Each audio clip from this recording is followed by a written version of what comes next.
Et on démarre une autre histoire. Et on démarre une autre histoire. En laissant faire le hasard. C'est une autre histoire. Gérard Blanc, 1986, une autre histoire, un gigatube qui a terminé numéro 2 au top 50. Il est resté pendant plusieurs semaines dans le top 50 avec devant, excusez du peu, Madonna et La Isla Bonita. Et en 1986, j'avais 14 ans, donc forcément je me souviens de cette chanson qui a bercé mon adolescence. Et pourquoi je vous parle d'une autre histoire ? Parce que ça va parfaitement avec l'histoire de l'AS Saint-Etienne. On démarre une nouvelle histoire, c'est le sentiment que j'ai, les amis. L'AS Saint-Etienne qui retrouve la Ligue 1, c'est une nouvelle histoire qui débute avec un nouvel actionnaire. Et pour l'instant, le mercato, et c'est là que je veux en venir, c'est le sujet de cette vidéo, le mercato a très bien démarré, les amis. Bienvenue sur Carton Rouge TV, la chaîne des supporters de l'ASS. Alors on va parler du mercato. Avant ça, n'oublie pas de t'abonner à la chaîne si ce n'est pas déjà fait. N'oublie pas non plus de liker la vidéo. On va parler du mercato parce que les Verts enchaînent les signatures. Ça y est, le mercato, il s'accélère côté stéphanois. Alors même, les amis, qu'on n'a toujours pas de diffuseur pour la Ligue 1. Le championnat reprend dans un mois. On ne sait toujours pas qui va diffuser les matchs de Ligue 1. C'est un manque à gagner potentiel très important pour beaucoup de clubs. Et il y a beaucoup de clubs qui sont en grande difficulté. C'est vrai que du côté stéphanois, compte tenu de la surface financière du nouveau propriétaire, ça ne semble pas poser de problème pour faire ce mercato estival. Attention, hein, ça ne veut pas dire qu'on n'a pas besoin de l'argent des droits télé, mais en tout cas, ça ne nous empêche pas d'avancer sur le mercato, contrairement à de nombreux clubs qui pour l'instant sont complètement bloqués. Alors là, c'est 0-0 recrues, il se passe rien.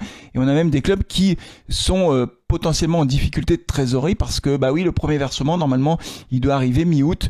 C'est-à-dire que la chaîne qui a les droits et qui paye les droits doit faire un premier versement mi-août, un autre mi-octobre et puis après le troisième en cours de saison. Et donc, forcément, les clubs, dans leur plan de trésorerie, ils ont ce premier versement en août qui leur permet de démarrer la saison et qui leur permet aussi de faire leur mercato. Et comme ils n'ont aucune garantie sur le versement de quoi que ce soit mi-août, eh ben, tout le monde a appuyé sur le frein pour ne pas s'engager dans des transferts qui seraient impossibles à honorer. Mais du côté des Verts, bah voilà, on continue. Ça continue encore et encore.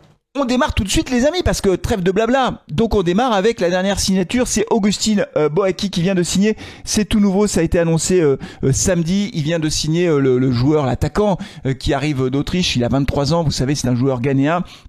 Il a signé un contrat de 4 ans avec une option supplémentaire. C'est très intéressant d'avoir ces durées de contrat et l'âge de ces joueurs. On a beaucoup de joueurs qui signent à Saint-Étienne ou qui sont suivis qui ont entre 21 et 23 ans et ils signent plutôt des contrats de longue durée. Ça donne déjà une indication sur la stratégie des propriétaires du club qui visiblement ont une stratégie plutôt à moyen long terme, c'est-à-dire qu'ils font signer des contrats de longue durée à des jeunes joueurs.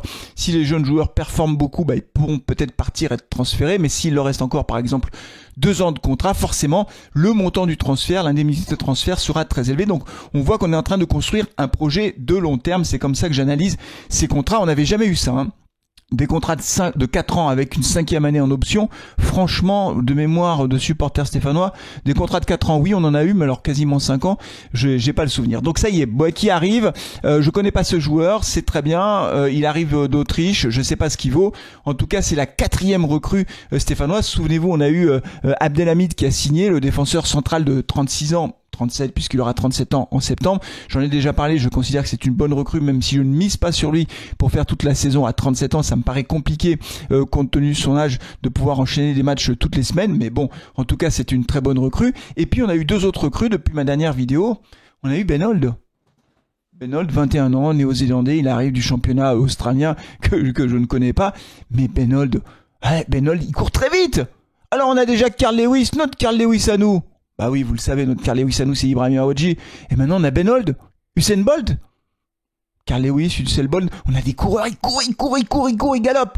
Je ne sais pas ce qu'il vaut Benold, encore une fois, le gros enjeu. Alors c'est intéressant parce qu'il est jeune, apparemment le montant du transfert est relativement faible. Ah, j'ai oublié de préciser que pour Boaki, on parle d'un montant de transfert de 3 millions d'euros plus des bonus, donc ça pourrait monter à 4 ou 5 millions d'euros, j'imagine en fonction du nombre de buts, en fonction du nombre de matchs joués.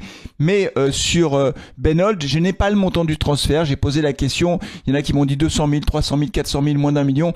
En tout cas, c'est pas 3 ou 4 ou 5 millions, c'est un transfert qui ressemble à un véritable pari sur un joueur peu connu qui ne connaît pas du tout le championnat européen. Donc il faudra qu'il ait un temps d'adaptation. Forcément, on le sait, des joueurs qui arrivent de l'autre bout du monde sur des championnats qui n'ont rien à voir, il y a toujours un petit temps d'adaptation, mais c'est un pari moi que je trouve intéressant. Double contact. clac, clac, double contact, Benold. Donc on verra ce que ça donne. Ensuite, on a Zurico Davitashvili, il a signé à Saint-Etienne. Donc là, le montant du transfert est plus important. Il a 23 ans. Lui aussi, c'est un contrat de 4 ans avec une 5e année en option. Donc là aussi, là, je pense que c'est vraiment un très bon joueur. Alors évidemment, lui, on le connaît plus parce qu'il arrive de Bordeaux. On a déjà eu l'occasion de le voir jouer. Il a des super stats. C'est un buteur, c'est un passeur. Moi, je suis content de le voir arriver à Saint-Etienne. Je pense que c'est une bonne recrue. Voilà, qui va vraiment renforcer l'équipe. La seule question que je me pose pour le coup, c'est de savoir si à force de recruter des attaquants, on va pas finir par ne plus miser sur Cardona. Et aime beaucoup. Bon alors aime beaucoup, c'est moins embêtant que Cardona, je trouve, mais j'ai le sentiment quand même que la piste Cardona s'éloigne au fur et à mesure que la signature des attaquants arrive. En tout cas, Benold, il faudra voir. Boaki, je sais pas, Abdelhamid, c'est bien, et notre ami Davitashvili, pardon, c'est très bien aussi. Donc on a un mercato, 4 signatures déjà. Encore une fois, on est à 1 mois de la reprise du championnat. Je n'ai jamais vu ça depuis des années. Souvenez-vous, les mercatos précédents, il se passait rien. Quasiment rien. Alors l'année où on est descendu en Ligue 2, donc il y a 2 ans, oui, il s'est passé des trucs pendant le mercato puisqu'on n'avait plus de joueurs. Tous les anciens joueurs qui nous avaient fait descendre, ils sont partis, Nordin, Cazerie, enfin bon, ils étaient tous partis. Donc il a fallu reconstruire l'équipe. Mais l'année dernière, on n'avait pas eu de recrutement. Et en fait, on s'est retrouvé. Il y a eu Sissoko qui est arrivé libre de Sochaux, mais il n'y avait pas vraiment eu de recrutement. Et donc là, on a un vrai mercato. C'est là où je veux en venir.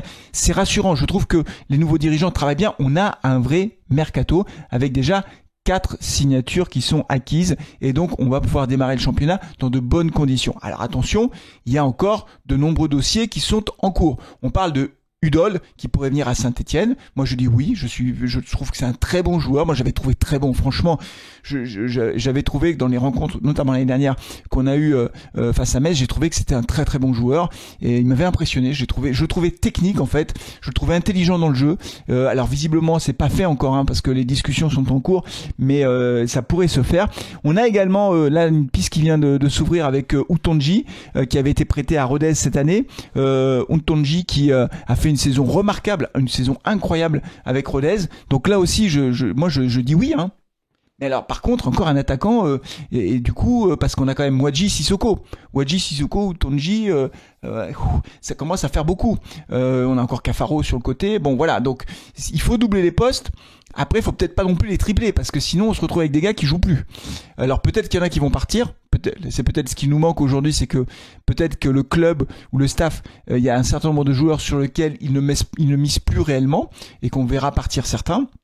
Mais en tout état de cause, on voit qu'on est vraiment sérieusement en train de se renforcer. Et donc ça, c'est plutôt une bonne nouvelle. C'est surtout le secteur offensif qui s'est renforcé. En dehors d'Abdelhamid, c'est plutôt le secteur défensif offensif qui s'est renforcé. Et je pense qu'au milieu de terrain, on a besoin de recruter quelqu'un. Voilà, je pense qu'on a besoin de recruter quelqu'un. Étant entendu que du côté des incertitudes, on a Michael Nadé qui n'est plus sous contrat, qui n'a pas prolongé avec les Verts. Il est sollicité par d'autres clubs, ce qui n'est pas une surprise. Et donc on a toujours la question de Michael Nadé qui est un petit peu en suspens. Mais globalement, ce qu'il faut retenir, les amis, c'est qu'on a un début de mercato qui me paraît être intelligent. On a des joueurs, on recrute pas avec des trucs clinquants où on se mettrait à rêver de je sais pas quoi. Je pense que c'est du bon boulot, du boulot de fond. Voilà, avec quand même des moyens, parce que quand on met plusieurs millions d'euros, parce que Boaki, Davitashvili, ça fait quand même plusieurs millions d'euros sur la table pour ces transferts-là. On voit bien qu'on a les moyens de recruter, de construire une équipe compétitive pour l'année prochaine. Après, je sais pas ce que ça vaudra sur le terrain et cet ensemble-là et quelles sont les ambitions qu'on pourra avoir. On en parlera d'ici la reprise du championnat. Je ferai d'autres vidéos où je parlerai du niveau de cette équipe. Pour pouvoir en parler, il faut encore que je puisse les voir jouer. Et la bonne nouvelle pour terminer cette vidéo, et oui, il y a toujours une bonne nouvelle. La bonne nouvelle, c'est que j'irai voir les Verts samedi prochain au Puy, puisque vous savez, c'est le premier match de la reprise. Match amical face au Clermont Foot. Donc je serai au stade Massot avec Thomas pour voir les Verts. Ils jouent à 18h au Puy et je pense qu'on fera un petit débrief devant le stade après. Donc si vous êtes dans le coin et que vous nous voyez, passez-nous faire un petit coucou, ça nous fera très plaisir. Mais je suis impatient de voir tous ces joueurs à l'œuvre. Vraiment, j'ai envie de voir Usain Bolt, j'ai envie de voir Boaki, j'ai envie de voir, j'ai envie de les voir en fait. J'ai envie de voir à quoi ressemble cette équipe. Je suis pressé que le championnat reprenne. Dites-moi vous en commentaire ce que vous pensez du mercato. Est-ce qu'il vous paraît intéressant? Est-ce qu'il est ambitieux ou pas. Peut-être que vous pouvez dire non, franchement, c'est quand même pas des joueurs incroyables. Boaki, personne ne le connaît. Ben Hol, personne ne le connaît. Abdelhamid, 37 ans. Et donc, vous pouvez peut-être considérer que ce mercato est un peu faible. Ça m'intéresse d'avoir votre sentiment. Est-ce un bon mercato? Oui ou non? En commentaire, les amis. Merci beaucoup. N'oubliez pas de liker la vidéo si vous l'avez pas fait au début de cette vidéo. Je vous dis à très bientôt pour la suite de l'actu. Mais au rythme où vont les choses, on va se revoir souvent parce qu'il y a quand même beaucoup d'actu. D'ici là, prenez soin de vous, de vos proches et allez les verts les amis. À bientôt. Ciao.